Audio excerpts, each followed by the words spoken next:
The GameSchooler podcast is a weekly audio show that educates new and experienced gamers about the awesomeness of tabletop gaming.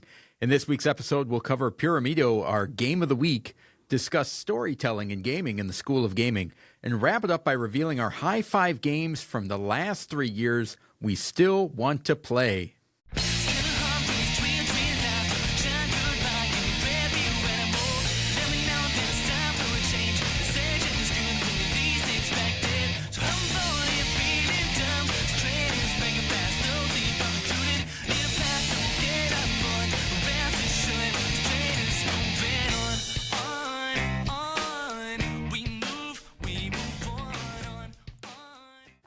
Welcome to the GameSchooler podcast. I'm your host, Doug Kotecki, along with my co-host, Dr. Michael McCabe. How's it going, Michael? How are you, Doug? What's happening, man?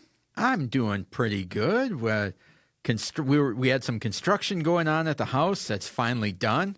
I work from home, for people that don't know, and it is unbelievably distracting having other people in your house doing stuff, and I just felt Even if like they're your own children sometimes, right? Yeah, I feel like I have not gotten anything done in the last 5 days, but I am excited about this episode. How about you? Yeah, I'm really excited to talk about the game of the week this week and just catch up.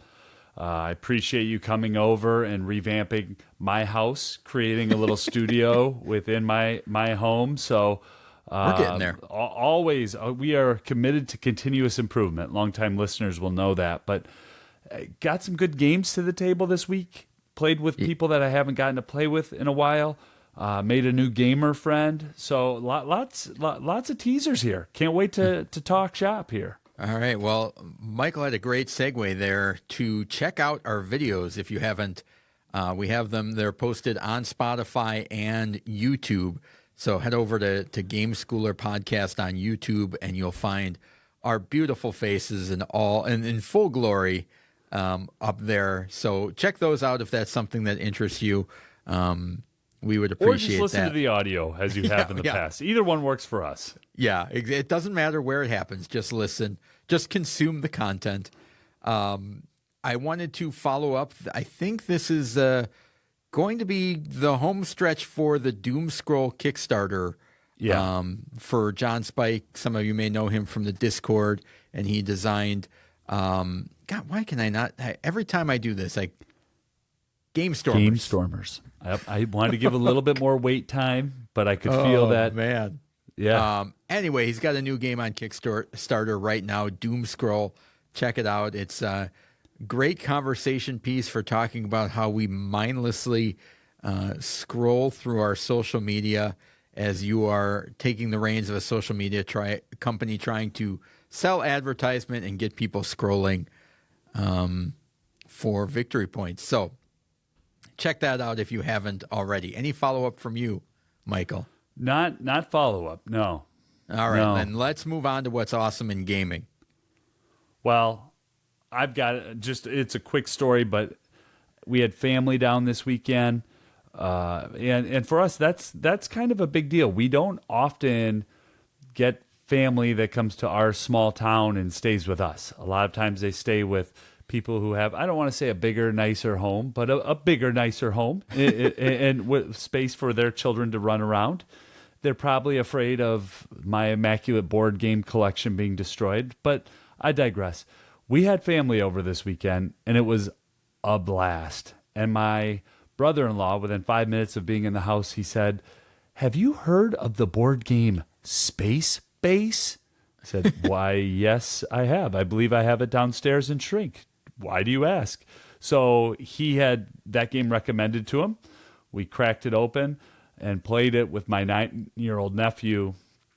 My 9-year-old nephew is a gamer. He's going to be a future con participant. He'll be coming along with us. So he actually ended up winning, beating us, and just had a great time. And John D. Clare's Space Base from AEG. And when I looked back and I logged it, I hadn't actually played it in over 4.5 years. Just thought, man, time really does fly. So it fits into a few different topics and themes that we've talked about, but it was a game that I had on my for trade shelf because it was sitting there in the Shrink.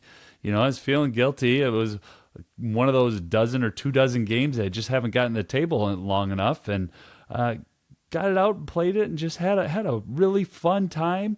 It's where you roll dice, and if it's your turn, you're activating, the blue part of your cards in the ships, and if it's not your turn, whatever's on top of the ships that's in red gets activated. So there's always something happening. Similar mechanism in Bad Company, which was a game of the week that we had a while back, and it was just fun to get a good game played. That was, when that happens, where it's not planned, it's not a convention, it's not for the podcast, it's just, hey, have you heard of this? Want to play it? And then we dove in and played about 6 hours of Splendor Duel over the next 2 days. We stayed up late both nights just playing that game, running it back. He is a very competitive individual, and we had a lot of fun playing it. So it was just good to get some games played. Yeah, Space Base has some similar mechanisms to Machi Kuro as well.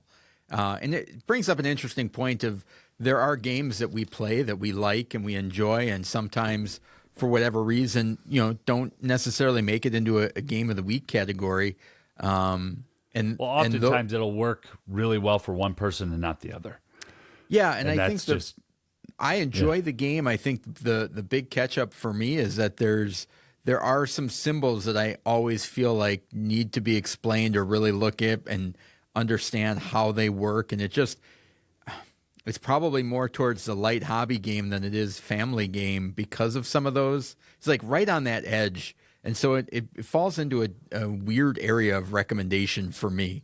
I'm not really sure who to recommend that to. But still an awesome game. The other thing that happened is just seeing that 9-year-old is drawn to more of the light hobby games than the family games. So you can have gamers who want to play heavier games who might be 9. That does happen.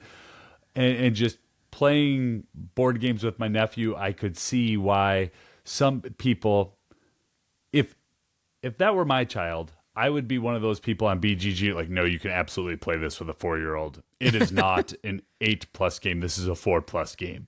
Because you get those kids who just want to play games. So, well, speaking of future con attendees, Kristen in the Discord server went to her first game convention, and I thought it was a really cool reminder of the idea of trying before you buy, and the amount of games you can get played in a short period of time. Yeah. I tried to go back and look. I thought she had posted a list of all the games she had played in there, but I couldn't seem to find it today. But just that idea of, wow, I can get through 7 or 8 titles and find out, I had fun with all of these, but I don't need to own all of them either. And looking forward to, as some of the conventions start coming up, whether it's Origins or Gen Con or any of your other local conventions that you may go to, the idea of being able to get out there and try something that you've had your eye on for a while, or on the edge of, I think I would like to try that or get that to the table. And in your case, finding out that there's some games that, I want to play this again, but it's going to be at a con. That's where I play this game. I'll pay the $8 annually to play it because somebody else is going to store it. Somebody else is going to be able to teach it and take care of it, and it won't take up a 4x6 space in my house. Yeah. Another cool thing going on is the family gamers have a March Madness of family games going on. I have that on my notes as well. Which you can check out at familygamers.com. And they're kind of doing the March Madness basketball bracket tournament to kind of crown the top family game. So, but you better get in there because they were in the Sweet 16, so they're moving through. So it's go winding check it down. out. So hopefully, and if not, you can get in there for the final votes and push the game you love over the edge. So check that out. I thought that was pretty awesome. What else, Michael? Well, I actually had that on my notes, that there were just I took more time making a decision for that than I probably have in previous car purchases. Like, I don't know, which one can I choose? It was Wingspan, and then I can't remember which one was facing off with Wingspan, and I had to put my phone down and walk away. I had to come back to it at a later time. I'm going to sleep on it. Yeah. That was a cool little event that just, I think, it brought up some discussion within my own house and with other people that I game with. So that was cool. Cool. Another thing, and this follows on the line of the convention type of thing, but we played some games last week that I'm amazed, and one of the things that that I think is awesome about this hobby is that I continue to explore and am surprised by some of the games that I play. And we played a couple games that I was not expecting much from that I really enjoyed. Yep. And I think, and some that I had concerns about, and those concerns came out, or were true. And I was worried. I like everything that's going on in this, but there's this one part of the game that I think might be a hurdle for me, and it was. And other ones where I'm like, I don't know. This is a mechanism whenever I don't you really do care this, for. the listeners often want to know exactly what game you're referring to. I don't want to bury any games that other people might like. I will say, should I just spill beans on this? I think you can, because you and I also saw it differently and similarly. Yeah, go ahead. Yeah. Let's. So the first one that we played was Forest Shuffle, and I will say that I enjoyed playing the game. So this is not a negative on the game. What was your problem with the game, Douglas? I had two of them.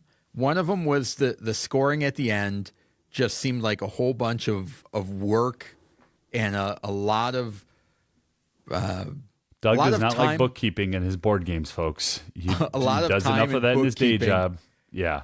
At the end of the game. So I knew it was going to be enjoyable while I was playing it and bogged down at the end. And then the fiddly nature of tucking the cards in, under, and around, and the amount of table space that it required. And Michael had played this on Board Game Arena several times, and it is something that I want to do as a high five in the near future, which are games that we think are better in a digital form than in person. Yeah, and that one is one that I think would rank fairly high for me, is if I don't have to worry about fiddly tucking cards, and I don't have to worry about calculating the score at the end, and we can just go, boom, Michael won. That would be just a complete game changer for me on that game. But in physically, it's like, I've got other games that I feel like do a lot of the same things without that extra time at the end. And for me, I was grateful that Doug was willing to play it. That's the difference of playing something on Board Game Arena and actually bringing it to a game night and having people who are willing to play it. I saw the combos differently playing the game in person than hovering it over on the screen, and I enjoyed that. When I play on Board Game Arena, there's two different modes. One where the scoring is public and you can see it while you're playing, which can kind of lend to a runaway leader problem. We've talked before about our friend that we play with who's really good at math, and I will exponentially see him just go up and up and up each turn that he's playing on Board Game Arena. And playing in person, I didn't feel that. Now, the downside, the scoring at the end, it was about 30% of the game. Yeah. I mean, it really was, because we had to double check everything. And I don't think that would go down. So I enjoyed it enough to keep the game in my collection and to feel really good about it. But I'm also conscious that that's not going to work for everybody. Yeah. And it might not work.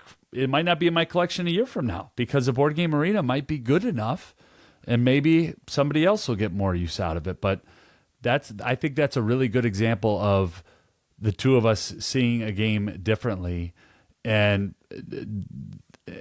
both can be valid. I can enjoy a game, and Doug can have an issue or a problem with it. Both can be true, but we also can't ignore that issue. You take that into a classroom, man, 8, 10, 12-year-olds are going to have a tough time tucking those cards, and then good luck scoring it out. Well, and it is an interesting thing that has come up with certain games for me, where it's like I will say 100% I enjoyed playing the game.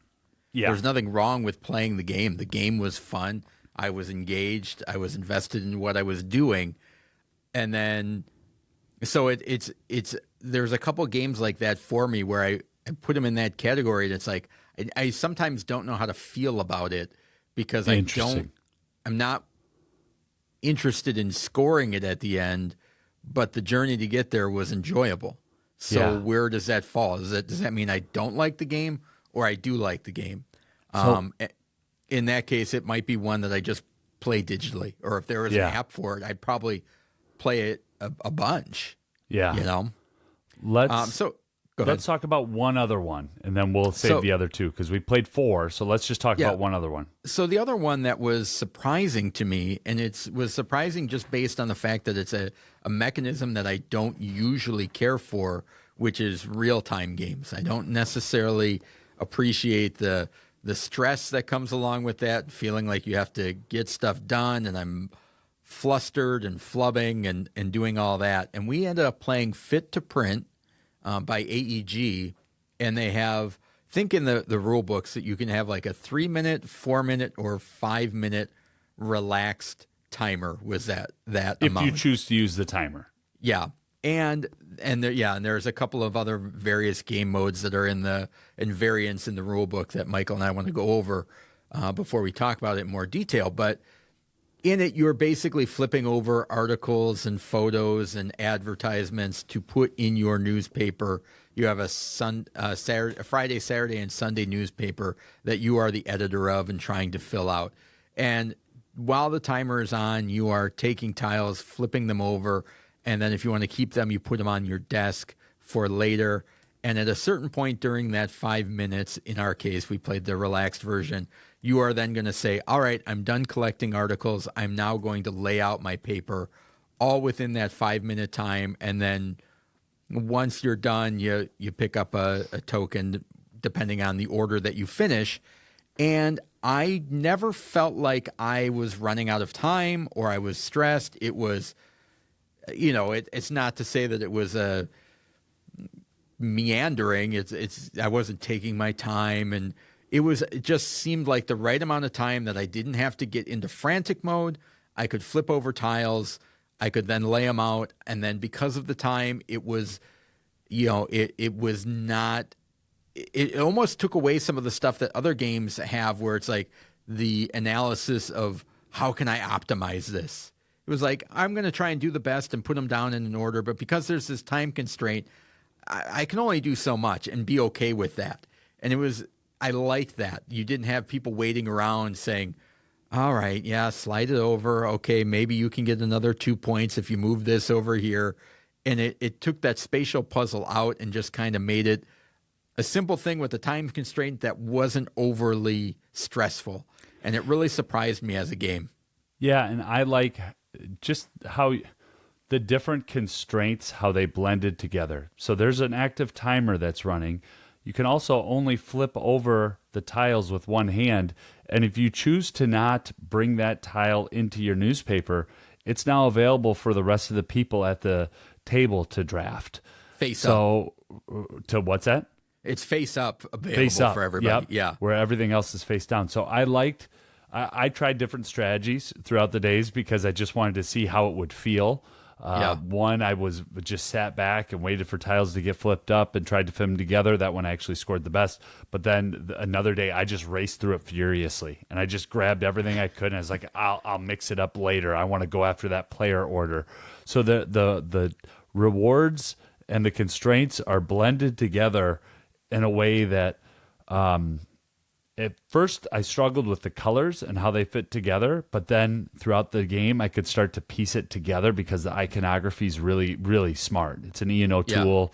Art by Peter McPherson is the designer, the author, same person that did Tiny Towns, which is just a loved game in both of our houses and a Hall of Fame GameSchooler game. I think there's a lot there, and I do think that we're going to continue to test it out in both of our houses and probably play against each other a few more times, right? Yeah, and I think it was one, I don't think I was alone that you and I both were kind of like, all right, we'll get it to the table. We'll, kind of get it off the shelf and just like, I don't know if it's going to work or not. And we both enjoyed it more than certainly we thought we would. Yeah, so this was delivered right after Gen Con, right after we had a haul of games. And folks, for the most part, anything from Gen Con that I'm excited about, one, I've either already played it, or two, it's really heavy, and I'm still setting aside time to be able to learn the rules and get the right people to play it with. Find the right Saturday afternoon for Doug and a buddy of ours to get together to play it. Yeah. But Fit to Print was one that it just took some time. But man, I'm glad we got it to the table because I do think there's a really good game there, and it's going to be. I'm looking forward to exploring that more. All right. Well, before we get talking about another great game, I want to remind everybody to check out the Discord server if you haven't already. GameSchooler.com/Discord, a great community there with recommendations and questions and comments on the podcast and people sharing their awesomeness in gaming. So we appreciate that. Head over there. Spread the word about the podcast if you like what we're doing. Let somebody else know why you enjoy this podcast. And if you have questions or comments, you can reach out to us, email at GameSchooler.com, and we will get back to you. With that out of the way, let's head over to another awesome game, Pyramido, our game of the week.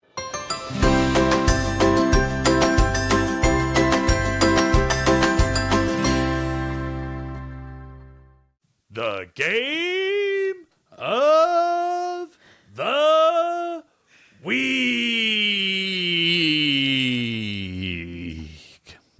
The game of the week is an in-depth look at a family-friendly game we think you should try if you get the chance. This week's game is Pyramido. Doug, give us the stats.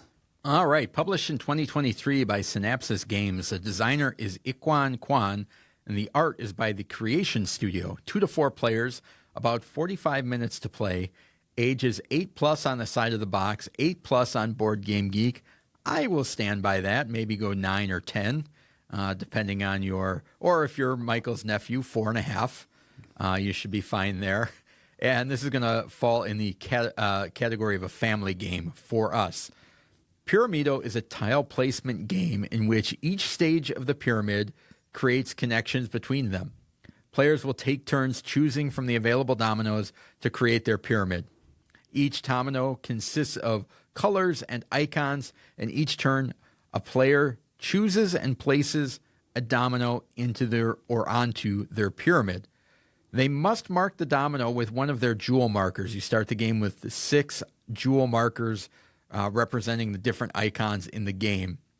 So you must mark a domino with one of your jewel markers if you can. So the domino is going to have colors and icons on them.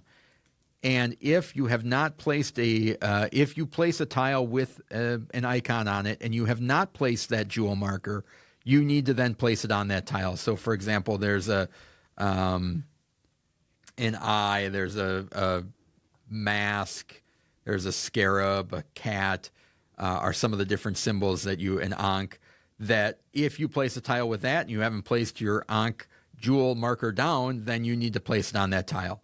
If the tile happens to have 2 different icons, you get to choose which one you want to play. So you have to if you can. Otherwise, you move on. And then you have the option to resurface a tile. So each player is going to get 3 cards that are dual-sided that represent one half of a domino. And there is each of the 6 colors spread out amongst those cards. You can resurface one half of your tile that you just placed if you want. Now, why would you do this? You are trying to make connections of colors and those icons. So you're creating areas. So if I have a giant area of yellow and I have 5 Ankh symbols on those dominoes and I happen to have my Ankh jewel in that area, I'm going to score 5 points for that area. So you're trying to make large areas and have your marker in there, and you're going to get rewarded for every icon that is in there. So you may want to play that resurfacing tile to increase the area or maybe connect 2 areas together to create a larger area and score more points. Once you do that, and you also have the option to then place a marker on that one as well. So it's the only time that you can place 2 markers on a single turn. Once you're done with that, you refill the quarry. So there are 3 tiles that are always available to pick from 4 stacks of tiles behind it. So when you take a tile and you need to refill it, there are always 2 columns or 2 stacks of tiles that you can choose from to refill. which adds a whole other little dynamic throughout the game of which one you pick and why or why not and that type of thing. You keep doing that until everybody has built a 4x5 grid is the base level of the pyramid. In the first and then you're round. For the first round. And like I said, you're going to score 1 prestige point for each icon in a marked color area. And you're also going to receive a bonus for the marked area with the fewest icons. So if my yellow scores 5 and my blue scores 3 and my red scores 2, I'm going to score my red again. I'm going to get 2 points, another 2 points for my red. So kind of a Reiner Knizia type thing of scoring your lowest value. Who? I'm sorry, say that again. What did I say? I blacked out there for I a thought you were second. giving some praise to the good Dr. Reiner Knizia. And you do that in each round. Yeah, so you're rewarded for building kind of equally or evenly as you go up. Once you go on the next set, or the next round, you're going to be placing your dominoes on top of the previous one instead a little bit. So you're creating a pyramid as you go. And eventually, when you get to the fourth round, you're only going to be playing one tile down. It's one tile. But the cool thing is, as you build up from level to level, if you can make those color connections down to the first level, those all still count again. So you're trying to make bigger areas that spread over multiple levels. And as the game goes along, your area and what you can do just shrinks and shrinks and shrinks. So, that fourth round, like I said, you're only playing one tile. You're playing 2 tiles the round before that. So it kind of shrinks in on itself. What am I missing, Michael? No, I think you hit everything. I was looking back through some of the play logs that we've played and just some of my notes from the game. This is a game we've played a bunch over the last 3 to 4 weeks.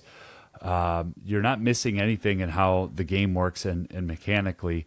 The covering up of the tiles that you mentioned at the front end, I think, is really unique, where you only have 3 of those tiles in to use, and they're double-sided. So there's always that choice of which one to try to cover it up and when to score it out, and trying to run those icons back towards the corners to maximize your scoring. The one thing that I don't think you mentioned, and if you did, then I need to be a better listener, but the scoring happens after the round. Yeah. And I really, is that just how we did it, or is that what the rules said to do? No, it scores every round. Every round. Once every layer of your pyramid is placed, of course, then you're going to score. Covering up. So naturally, you have to do it every round. But I think that's a fun part of the game. I know I had games where I lost, but I might have won one round. So I won that round with 22. Made me feel like I knew what I was actually doing. And then there are other times that we played where trying to score out just 2 icons and really running that risk. So I think because you're going to maximize that bonus for the least amount of icons scored. So the game allows you to play with a high degree of risk, or really try to just be cautious and play with a less risky, less averse to risk. I'm losing some words here. But I really enjoyed it, and I thought that was a good description. Well, I think the interesting thing with this game is that the explanation of it, trying to do this over audio, is so difficult that we could be up and running in 30 seconds to 2 minutes if it was out in front of you on a table. Yeah, so this is a perfect demo game. Yeah, my description of trying to explain it audio-wise is pales in comparison to how easy it is when you see it set up on a table and it just clicks and you're ready to go. There's not a lot of setup time. You just kind of shuffle the tiles, make some stacks, and you're ready to go. I put in my notes, I said, if good games are about interesting and meaningful choices, then this game is great, because there are awesome choices to be made, whether that is, where am I going to place that domino that I take? What domino am I going to take? Where am I going to place that domino? Trying to get on the back of the box for the next printing. Did everyone hear that? Go ahead. Oh, yeah. Hold on. Repeat that again before you go in. If good games are about making interesting choices, Pyramido is great. Yes. Yeah. And why, Doug? Go ahead. Tell everybody. The choice of which domino to take, where you put it in your pyramid, how you're maximizing those icons and the areas that you're creating, and then looking around the table and saying, okay, which, that kind of I split you choose, which tile am I going to leave out there in the quarry for the next player to take from? Or am I going to put something out there that I think maybe they're not going to take, which is a really good tile for me? And Right. then it makes an interesting decision when it gets to Michael's turn, which is, I know he just played that out there because that's really good for him. Maybe I should take it, even though I don't really want it. What can I do with it? And that kind of push and pull is happening throughout the entire game. Well, and especially in the second, third, and fourth round. That is the game. In the first round, it's almost I'm building my base, I'm building a foundation. I'm going to try to have a few different scoring options. I don't want to get just locked into one or two icons in the first round, right? But before you know it, you're scoring out the first round, and the game is 50% over, time-wise. Half of the game is played in that first round. You have fewer choices in round two. By the time round two is done, there's only about 5 minutes left in the game for that third and fourth round. Yeah. And the choice of which tile to leave for your opponents becomes just as important as which tile am I going to try to score out. Just a fascinating little blend there. Well, and I think a note to put out there is that, and it is something I really like, but I want people to be aware of it, is I think this game has a really cool scale of intensity. And what I mean by that is at 2 players, this game is pretty intense and can be pretty cutthroat. Like if you want a game where you're going to sink in and I know what Michael's doing, he knows what I'm doing, and we're having that battle back and forth in the quarry and which tiles are available and that type of thing. 2 players, it shines that way. Yep. But when you start increasing players, it loosens up a little bit. And you can't control all of that. And I love that in a game because when I start getting into 4 players, I don't want something that intense. And so I think it's a really cool game for a family where a mom and dad can play 2-player when all the kids have gone to bed and have a really competitive, awesome experience. And then you can have the whole family there and it's a little bit more light and relaxed and you're playing the same game. So I want people to be aware of it because some people might not like that, but I really do like it as the flexibility in the game. Yeah, it's almost, and maybe I know I've been playing a lot of Splendor Duels, so forgive me, but at 2 players, it does feel like a game that was designed for 2 players. It's a tug of war. I'm going to do this. I'm going to leave you that.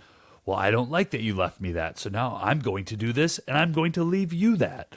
Versus at 3 players, it's more of how am I going to optimize my pattern the best? And I feel like I'm more focused on my board and less focused on what's happening to my neighbors at the left and right. The only wish, and it's not like I'm playing games with 8 and 10 people, so I don't want to be misleading to our listeners, dearest listeners. I try to have my words match my actions. But the thing that I've wondered about with Pyramido, could you just buy a second game and play it with 8 people, or would the math not work? Not being a math magician, I'm not sure. I'm assuming there's some sort of math constraints to it. It seems like it would work. I mean, in that regard, you could almost setting, community center setting, any setting with more than 4 players. It's such a darn fun game, and I just wonder if you could get more people than 4 playing it. Probably a bad segue and not where we needed to go with our segment there. But I love what you said about the game playing differently based on player count, because that was my experience as well. At 2 players, it felt like a fight. It really, in a great way. There was a match aspect to it. And then you add that I can't believe I left that there for you. Like I just you had completely that third overlooked player. And I don't have the sense of control that I had with 2 players, so I better just worry about what I'm doing. Yeah, you have a little bit of like, I think I might do this, but then there's always that other person that's not chasing the same thing you are, and so sometimes stuff is falling to you that maybe wouldn't have in a 2-player game. When to use those resurfacing cards is super important. They can help you out of a jam early. They can be awesome and on your last tile to help score 2 different segments. Because when you get down to you could be building the entire game up to a green as your color. And then you know what? When you're taking one tile at the end, there may not be a green tile for you to add to your board. So having that resurfacing. Do you know somebody that happened to, Doug? Are you speaking from experience? Repeatedly. Were you playing against somebody and then they all of a sudden were in the game and then they ended up losing the game by say 24 points or something like that? Did that happen? Michael is very eager with his resurfacing tiles. It'd be like, if you could judge how we manage money based on how we manage our resurfacing tiles, I would be a turtle that never spends it, and Michael's making it rain on the daily with his resurfacing tiles. I was walking out just walking with an ATM machine on my backpack and just the button was open. Michael's doing it on his takes his first tile. He's like, I don't know if I should have taken that one, resurface. Yeah. So I tried different strategies with this game, and that one did work out for me once and then did also backfire, knowing when to use the resurfacing tile. I had one game where I had 2 of them left at the end, and I felt like it was completely worthless, and I never wanted to have that experience again. So all of that to say, I think there's a lot of replayability here, which is something that I'm always weary of with the tile drafting and placement games. I don't want this to come off sounding poorly. So this is my disclaimer, okay? But sometimes I get bored with King Domino and some of those tile placement games. That's me, right? That's just me. And so some of those is like, well, we did a curriculum guide on this. I spent a month of my life on this game. I've kind of moved on. So I'm aware of that with certain tile placement drafting games. Pyramido, I've had the opposite. Like, there are 2 or 3 strategies that I want to actually try out again. I want to play this with 4 players more, and I want to go, just kind of sit back and see what happens. I just think there's a lot more to be discovered in that box yet, and we've played it a bunch over the last month. Well, and it doesn't fall victim to a thing that a lot of tile placement games do, where depending on the shape of the tile or how things are connected, there's not a lot of time of people spending time reshuffling or thinking like, okay, if I rotate it here, if I put it all the way on this end, if I put it over here, if I tuck it in this area, like none of that is happening. It's pretty clear where the tile that you're picking is where it's going to go. So it doesn't get bogged down by that it's analysis a 5x4 paralysis grid through the game, which I like. And there's not a lot of, okay, if I put this here, I'm going to get 5 points. If I put it over here, I'll get 6. But then I'm going to lose a point over. All of that math is kind of out of the game. Yeah. In a great way. And I do love that lowest score doubler. And in the early round, you're trying to do whatever you can. So it's like, I don't place a marker that's only going to give me 1 point, because then I'm only getting a 1 point double. So you're trying to avoid that. And then sometimes it comes down to, it's like, the last tile of the game or last tile of the round, you're taking like, I don't have a choice. I'm going to have to do this. But you're trying the whole round to avoid it. And as you go up in the pyramid, being aware of that, of like, ooh, if I connect this and I can score it twice, and now I'm going to get 12 points for that color instead of just 6. And it's interesting to see how the scores change from round to round. Well, and from game to game. Yeah. I'm looking at our scores logged on Board Game Geek, I've lost to Doug by 24. I've beat Doug by 1. I've lost to Doug by 21. And then we had a 3-player game that was really, really close. 94, congratulations, Doug. And then 84 and 83. And even though, yes, I finished in dead last with 83, I can see, 1 or 2 things, and I might have, if I would have had that tile at the end. So there is a lot there. The one thing that we haven't talked about yet, if you cannot make your level, it's an automatic loss. So if I don't make that 5x4 in the first round, I lose and I'm out. We never ran into that, though. I feel like that constraint is so solid and so clear. It's almost like No, a toe on the line is out of bounds. If you put your toe on the line, you're out of bounds.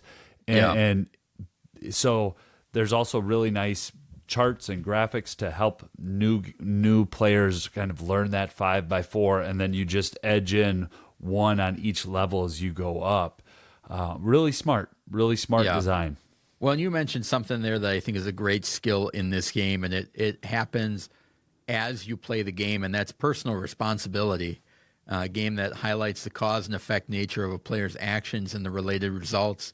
And once you get to that second level and you start playing, it's like, ooh, I wish this icon was on the outside, or I wish I had put this over here, or whatever the case may be.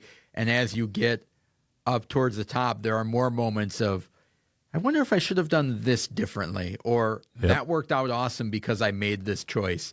And this is another one of those games that does a really good job of highlighting those actions that you're taking and why they were good or bad. And you just kind of have to live with them, which I think is really cool. Yeah, and I also... Oh, go ahead. I'm sorry. I jumped in there a little bit. Yeah, I have Competition, a game that develops healthy competitive habits as two or more parties compete for a goal or reward that isn't shared. I don't own this game yet, but this game will find its way into my collection for this simple reason. My 8-year-old loves to play a game where she can just absolutely whoop up on dad. And in Pyramido, there's multiple ways for kids to compete and beat up. Yeah. And I'm specifically talking about the 2-player game where there's that back and forth where you could just play defense. You can go through this whole game and just be committed to not giving the other person a tile that will benefit them. That completely changes the entire game. Or you can race out, like Doug talked about, and just kind of hold on to your, not tile flippers. What are they called? Resurfacing tiles. Resurfacing tiles, and use those at the right time. I think a lot of the good family games that we talk about allow kids to really play and to beat up on their parents. And we don't always talk about that as a skill, but it is in Pyramido. You can play offense just by playing really good defense and not giving person the tiles. And that was one skill that I wanted to talk about here. Well, and it's a great game that has the mixture of tactical and strategic thinking. So you're making those spur of the moment decisions, whether it's what tile to take or which tile to refill the marketplace with, that quarry with, mixed with, okay, I've laid a couple tiles down. Now what direction am I kind of heading? What colors am I looking out for? And how am I building towards that final tile so I can get some actual points out of this thing that I've built for so you have to be aware of ready to pivot when you need to, but also have a little bit of a game plan going. And I like that as well. I think this is a game based on its time, the ease of play and the time limits of the game. I think this is one that kind of fits over a large category, whether it's family gaming, a classroom, a library, and gamers playing game night. This seems to touch on all of those different groups in a great way. It was one in a very different way too. There aren't many games that we've reviewed where you can say, "Oh, this is an indoor recess game for late elementary school kids," and it's a game that 2 or 3 people can play while another game that takes an hour to set up is being set up. So it works at a game night with grown gamers, and it works with kids in an indoor recess setting.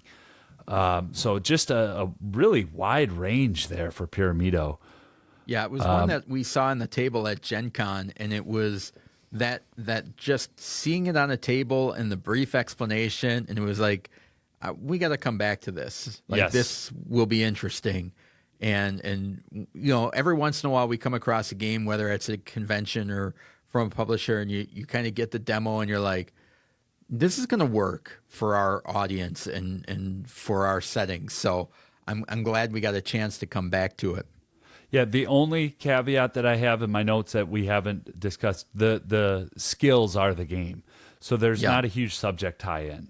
I don't think people are going to run out and then jump into pyramid structure and building and things like that. But although there may not be a lot of subject connection, even though it's a game about building a pyramid, with the tile placement and the decisions, whatever Doug is getting on the back of the box in the second printing could not be truer. The game just has great decisions at every turn. And I think even learning and teaching the game is fun. It's not work. There's kind of a fun factor to teaching how the game works. So, yeah. Definitely one that is a great thematic tie-in to something you're learning about. So if you need a little break, if you're learning about the pyramids and Egypt and stuff, this is not going to reinforce anything that you're learning, but it is a good distraction in that theme if you want to do a tie-in like that. And I know people like to do that. The new companion piece for the classroom. Oh, this is a useful distraction. Yes, exactly. So that is our game of the week. The useless distraction for the week is Pyramido. Useful distraction. Oh, what did I say? Useless? Yes, useful. Useful is Pyramido, published in 2023 by Synapsis Games. Let's head over to the School of Gaming.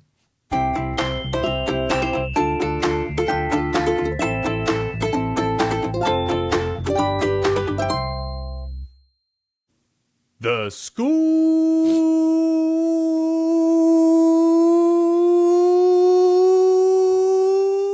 of Gaming. In the School of Gaming, we discuss concepts, keywords, etiquette, and helpful ideas in the world of gaming. This week, we're going to discuss storytelling in gaming.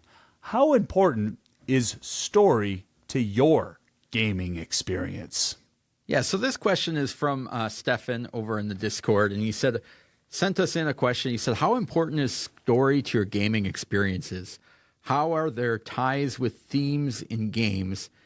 And what gaming content do you enjoy storytelling in games? With your kids to dive into a world, alone through solo gaming, having a book-like experience?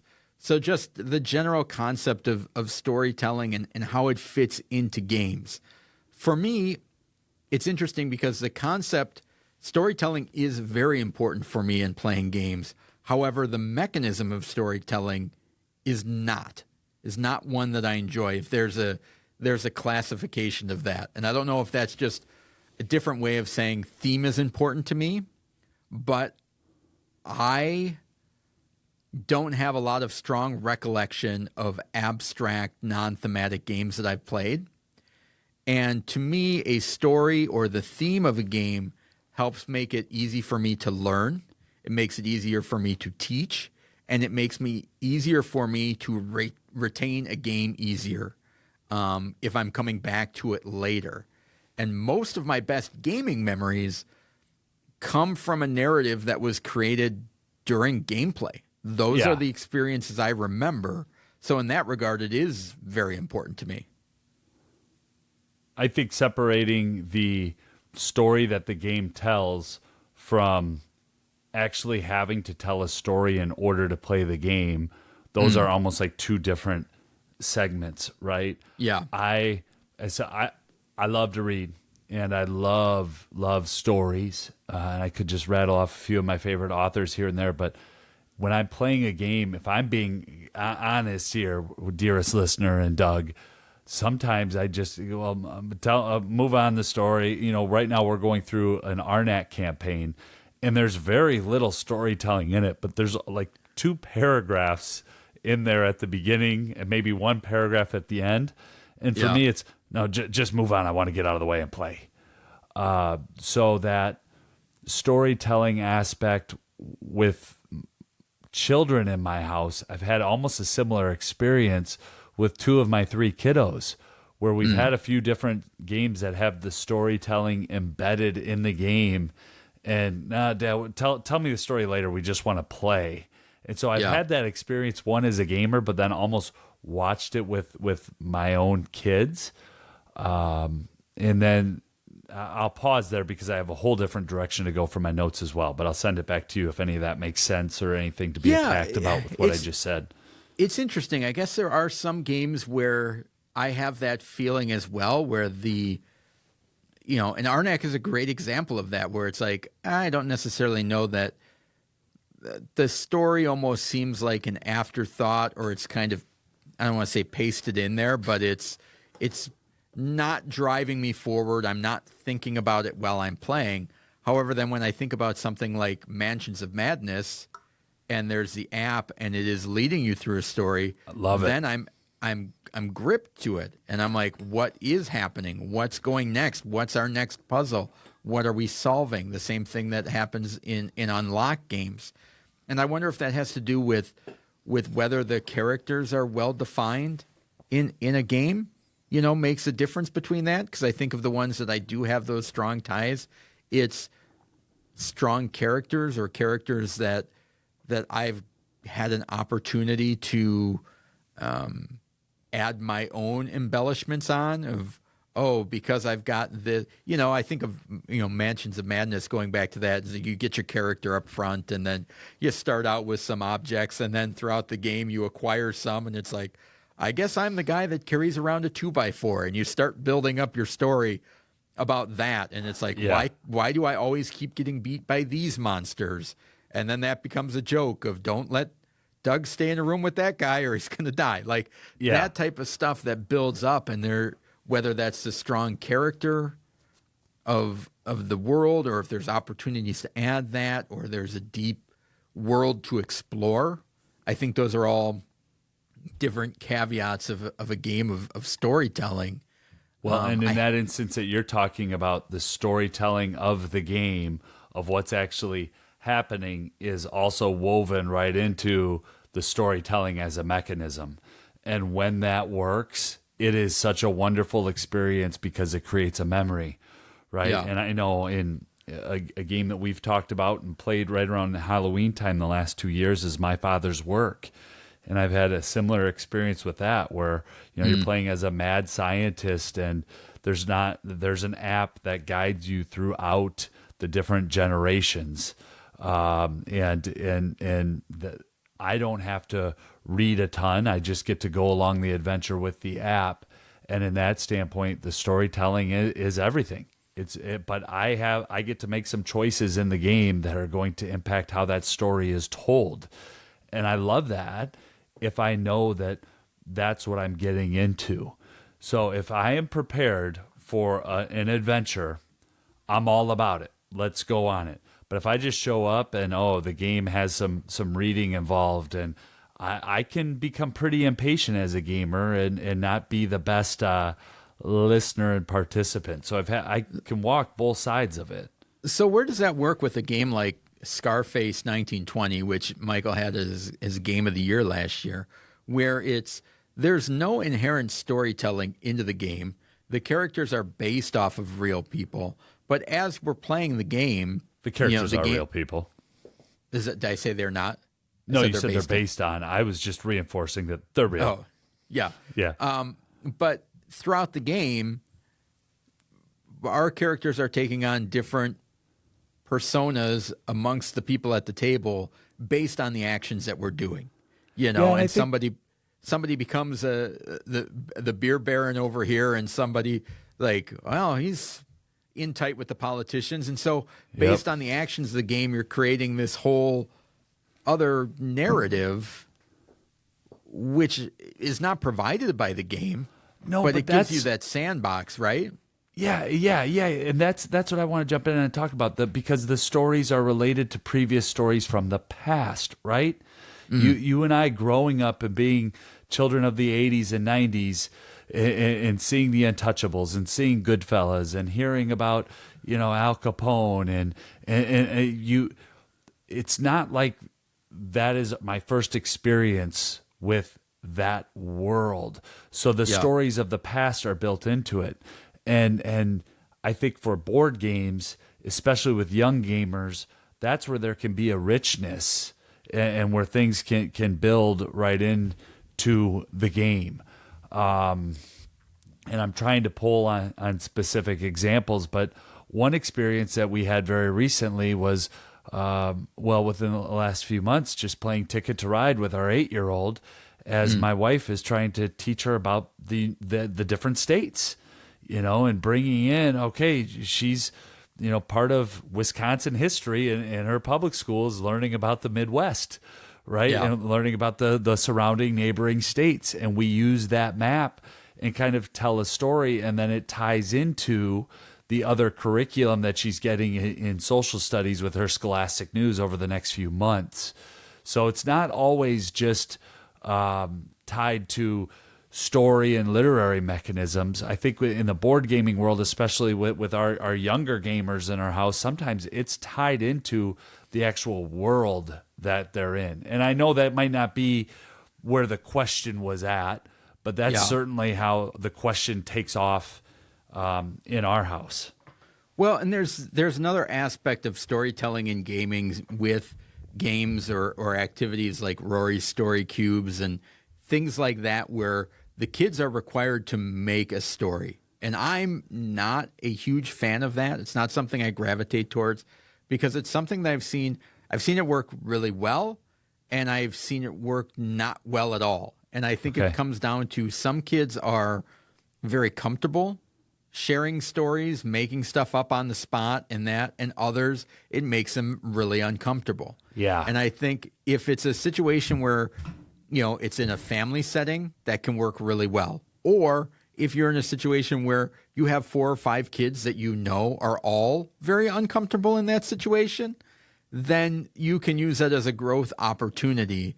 But putting one kid that's uncomfortable with 3 fairly charismatic kids that don't have a problem making up stories at the spot, that kid is just going to get drowned out and in the distance and maybe is not going to get as much out of that. And as a result, I mean, I tend to stick with games for my own kids that have narrative adventures in them. So the Unlock and the Kids Chronicles, those are stories that we can go into. The flashback series that I played with my middle child was awesome as we're uncovering this story and in getting invested in this world. At the same time, I can take games like Outfoxed and My First Castle Panic and building a little world around that. And that a 4-year-old and 5-year-old can jump into and have fun for 45 minutes and then move on. When we're playing My First Castle Panic, my daughter is always going and finding a stuffed animal or a toy that's going to be the queen or the king that we're protecting in the castle. Like, we have to have that person, and the trolls start taking on characters as we go, and it's not impacting the game. It's just adding another level to it, which I think can be really cool. It's a pretty broad topic. It's a very broad topic, but the last piece, and you touched on it, the last note that I have here on my run sheet is setting matters. If I'm going into a middle school board game club, I'm not going to take I don't take games that require a ton of reading because I don't know what people's reading level is. That's very different than if I'm running a program, and this isn't me, but this is, the person who framed the question. If I'm running a program at my local library where it's an expectation that there's going to be a direct tie-in to literature, that really sets the tone for the type of game and how I'm going to rely on that mechanism of storytelling. Well, and you can do some of that, the more of the adjacency, right? Where, like, even if we talk about Pyramido, and it's like you can read a 10-minute story about Egyptian pharaohs, and then we're going to go and play Pyramido, and there's a thematic and connection there, and bridging those two worlds, but not necessarily creating a world within the game, and the storytelling that happens there. I think that's great. As we always talk about, the setting and the players make the biggest difference. That's what makes it so hard to recommend games sometimes, and why sometimes things work and sometimes they don't is because those settings and variables are always changing. So, well, I want to do a little selfish plug here, Doug. I haven't done this in a while. This is a hole in my gaming journey and experience. So if there are storytelling games that folks want to recommend, please hop on our Discord and just throw in 2 or 3 favorite experiences that you've had either with your kiddos or your game group. And I will touch on that more in our next segment. But I would love to hear what some people how they would approach that, and even get very specific with certain titles or games or experiences that they've had a lot of luck on with the storytelling piece. All right, awesome. Let's head over to the high five for this week.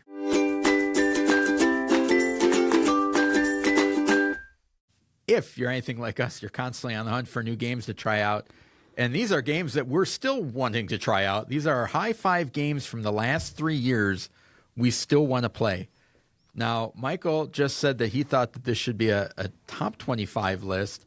This was a thing that I went through the last 3 years of games on Board Game Geek of, what the highest rated games were from the past years that I may have missed.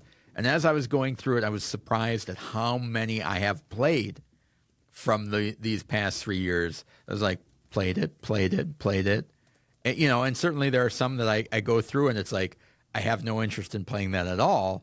But I was surprised at how many that I have gotten to the table in these past 3 years. I don't know why that surprises you. When you're excited about a game, you get it played.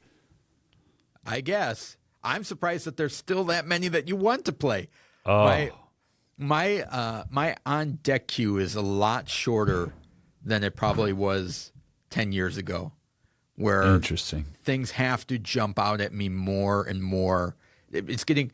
I was talking to a friend this weekend, and he said, "Well, you're just becoming a jaded gamer, a cynical gamer." And I'm like, I think I'm more of a discerning gamer. It's not that I'm putting down those other games. I just have a better idea of what I'm looking for and what I will enjoy, not the elitist of this game isn't up to my standards. It's just honing in what I do and don't like in a game better. Yeah, and I love to try games. I love to see what's out there. I love to just kind of see what fits. And so I'm going to jump in and get started for me. This was a really tough list to narrow down. I looked at my own collection, and then I went out to Board Game Geek and looked at what I had tagged on want to play. And then the third place where I looked is possible games that could be games of the week yet that I haven't played. And so between all three of those places, my collection, Board Game Geek, the games that I've coded that want to play, and possible games of the week, I come up with these 5. And number 5 for me is Hamburg, a game designed by Stefan Feld and published by Queen Games. It's in my collection, 60 to 90 minutes, 1 to 5 players. It is a hobby game. It re-implements Bruges. Also, haven't played that one yet. So it's a double want to play on a few different areas. It was released in 2022. I got it in a trade and was so darn excited. But I opened it up and immediately realized this isn't one that I'm interested in soloing. This is one that I want to play with other people. So I just need to be patient, because it's not one I could just bring over to game night or invite 3 people over and say, hey, we're going to play Hamburg. This is going to take probably 30 minutes of teaching and setting up and then an hour and a half to play. It's one of those convention type games, but a game that I'm not willing to move on from until I actually do play it. So that's number 5 for me is Hamburg. Yeah, well, my list should make you happy, Michael, because there's some games that are on your up next shelf that are on my games that I still want to play. And I did a mixture of what you did, where it's like some of these are games that I have, some of them are games that you have, and there's one game that neither of us has that I'm still interested in, that try thing. And I didn't want to make it just a list of these are games on my shelf that I still want to play, right? Yeah. Because we both have giant lists of that. But my number 5 is Expeditions from Stonemaier Games and Jamie Stegmaier, kind of in the Scythe universe. And I'm not super familiar with it, but it's got some great pedigree with Stonemaier Games and Jamie Stegmaier, and that universe is one that I'm open to exploring again. And I'm intrigued by is Expeditions, my number 5. Awesome. Good. My number 4 is another hobby game, and this one will probably not get played with Douglas. This is going to be a convention game, and you become the most influential and prestigious delegation of the Federation. This game is Federation, 2022 release. It's basically like a futuristic bureaucracy where you're trying to build the most efficient and best bureaucracy. And for a lot of people, I'm sure that would not fit and sounds miserable. For me, this is my day job. So I'm trying to bring it to the outside. Build a better government in an alternate universe, essentially. But I've heard it reviewed enough, and I've been watching this thing for the last year on Board Game Geek, just waiting for it to tank right? Because oftentimes at Board Game Geek, a game will start out and it's rated at an 8.5 until people actually play their Kickstarter copy of it. Then it starts the downhill descend towards a 7.1, 7.2, or if it's really good, 7.3. This thing has stayed at an 8.0 for a while. I went through the tutorial on Board Game Arena and looked at it. I'm interested enough where I'm probably going to throw down $5 or $6 at a convention, spend 3 or 4 hours, and just give it a play. I might not ever talk about it again here on our podcast, but it is one that I really do want to take a look at and give it a play. So that's number 4 for me, Federation. All right. My next 4 are all unintentionally cooperative games. And my number 4 is Unmatched Adventures, Tales to Amaze. This is published in 2023 by Restoration Games, Jason Hager and Darren Reckner. And this is one that I've been intrigued by the Unmatched system, but I don't have the players in my household to do I've already got dice thrown. I don't need any more head-to-head combat 2-player skirmish games in my house. So the Unmatched Adventures is a cooperative version of Unmatched, and I think that allows me a way to experiment with the system, play the game without having to have that competitive head-to-head game in my house, which is unnecessary. So I'm curious to explore the system in the package that provides with, and the idea that then if I enjoy the game enough that those original games, those characters can be used in the cooperative version. So the competitive version. Or no, the competitive characters can be used in the cooperative. The cooperative one. Yep. So I could go back and then say, all right, I want to pick up the Marvel ones and add them to this cooperative game. It's almost in reverse of, like, to me, those original games are expansions to the game here. So I'm interested to try it out and see how that one works. That's Unmatched Adventures, Tales to Amaze. Awesome, Doug. I hope I get to try that one out with you. I'm sure you will. 2 Unmatched that have been sitting on my next up shelf for a while, and one of them is a Marvel one. So good. All right, number 3 for me is the number 8 party game of all time. Folks, I'm a little ashamed to say that I haven't actually played this one yet. It's just there's so many games out there. I don't own this, and it's So Clover. 2021 release. Work together using one-word clues to disentangle word pairs. The publisher is Repost Production, who also did Just One, and the designer is Francois Romain. I've heard so many good things about it. I've actually seen people play it on at a convention. I've been intrigued by it. I just haven't gotten to the table where this is being played yet. And I do think it is a possible game of the week, just based on all the different things that I've heard about it and seen it. Just haven't played it yet. All right. Well, it's at my house, so we'll get it to the table. You have this one, huh? Yes. Okay, I have that. good. See, between the two of us, we can get a lot of these games played. I think I do. I don't think I got rid of it. I'll have to check. Have you played it, Doug? I have. Okay. For me, I enjoyed it, but it's more thinky than Just One, for example. Yeah, and that's so it adds that other level to it. So, I think I don't think it works as a party game, actually. I think it's a great kind of gamer's game, like sit down and do that, and you focus and kind of invest in.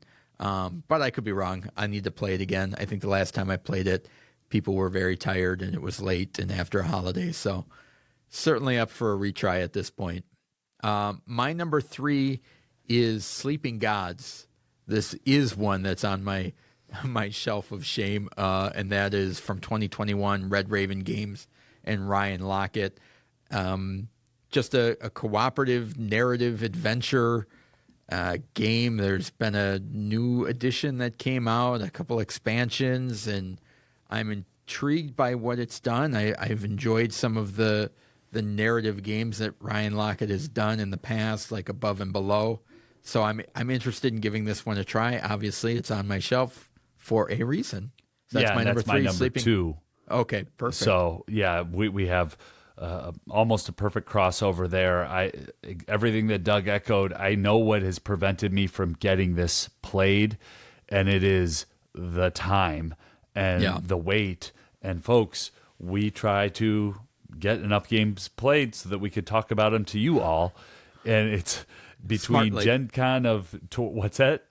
So we can talk to you about them intelligently. Yeah, right. And not Between fumble through them.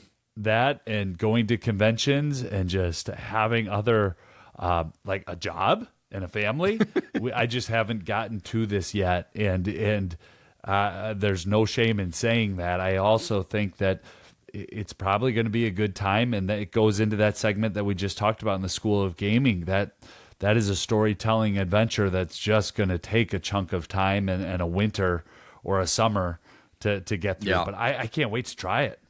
Yeah.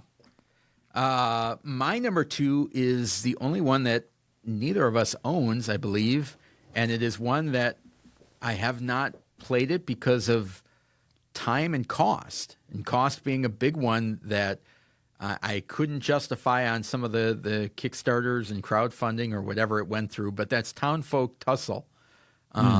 This is published in 2022 by Panic Roll. Stephen Lewis, Tony Mayer, and Rachel Rusk are the designers. And Townfolk Tussle is a cooperative game, and it has that 1920s Disney animation art style that is also in like Vagrant Song and Cuphead, that type of art. I don't know what it exactly is called. So the art and the thematic elements, and there's a touch of humor in it, really drew me to the game, and it was one that I kind of hemmed and hawed while it was on Kickstarter, and it was like I can't justify this without playing it and seeing how it works, and but it is one that calls to me whenever I see it, and I'm intrigued by it. So that's my number 2, Townsfolk Tussle. Awesome. And my number 1 just happens to be behind me. Uh-oh. Got to move my notes out of the way. And that's Milla Fiore from the Good Dr. Viner Knizia. It is a point salad type tile placement. The production is just absolutely beautiful. I've read the rules twice. I just can't get anyone excited enough in my house to play it.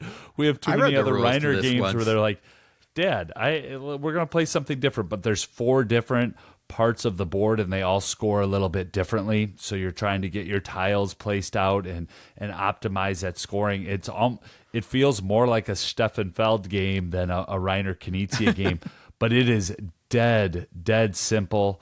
Another one that other reviewers got me really excited about. And back in my New Gamer Enthusiasm, this was one that I picked up. And it's just beautiful production from DeVere and the Good Doctor. So that's my number 1 game that I'm most excited to play from the last 3 years that I still haven't gotten to. All right. My number 1 is one that would be on Michael's list, except I know that he has played it, but I know he's excited to play it again. And that is Return to Dark Tower, published in 2022 by Restoration Games, and it has a lot of designers. I won't even bother to try and name all 47 that are listed on Board Game Geek. Return to Dark Tower, another one of those super expensive Kickstarter games with deluxeified components as far as the eye can see. And a playmat that requires a ping pong table. I'm excited to dive into that one. I know Michael is anxious to get that one to the table as well. That's my number 1, Return to Dark Tower. My 2 honorable mentions were Starship Captains, and Vagrant Song is another one that I'm intrigued to give a try. Yeah, I have some honorable mentions. Tealetum is a midweight Euro that I'll probably try at a convention. Mind Management, I have New and Shrink. I have the Kickstarter version, but it's a 1 versus mini and a deductive, and just has a few elements that a little bit more of an adult theme to. And then Oath is from the Cole Worley design, the guy that did Root, and I got that one in a trade, and I was so intrigued by it, and the components are beautiful. And I opened it up, and I thought, this thing's probably not ever going to get played in my house. But it has basically a save state. So it's designed for a group of people to play it a lot over a few months and have a really good time. And so when I got it, I thought, Doug and I are going to have a fun time playing this like we did with Dice Store Adventures. And then when I read the rule book, I was like, I don't think anyone's actually going to ever play this with me, and I might get traded. But that is my honorable mention. I'd really like to give that a try, and I think I might have the right family member to play it. But I don't know, some of those games. What's that? The 9-year-old No, nephew? a different brother-in-law. But some of those games, if they just take, they take 4 or 5 hours to learn and one hour to set up, I could see why they're not getting played. Well, that's the thing with on our master podcast schedule.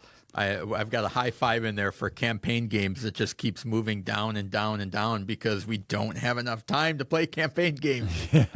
So once we play enough of them, then we'll put that in. Yet, and it'll be Doug. the 5 campaign games that we've played. Growth mindset, yet. And that will be yes. in probably 2027. Yeah. So mark it on your calendars now. Save the date. Subscribe to the podcast if you haven't already. We appreciate that. It really helps us out. Follow us on X at GameSchoolerU. Again, a reminder to join our Discord. If you're looking for a community of like-minded individuals, check that out, gameschooler.com/Discord. Next week, I believe we will be talking about First in Flight. We will be talking about physical tools for teaching games, and I thought we might revisit Dice Chucking Games version 2.0 next week. I like it. Thank you so much for spending the last hour or so with us. We truly appreciate it. Now get out there and keep gaming.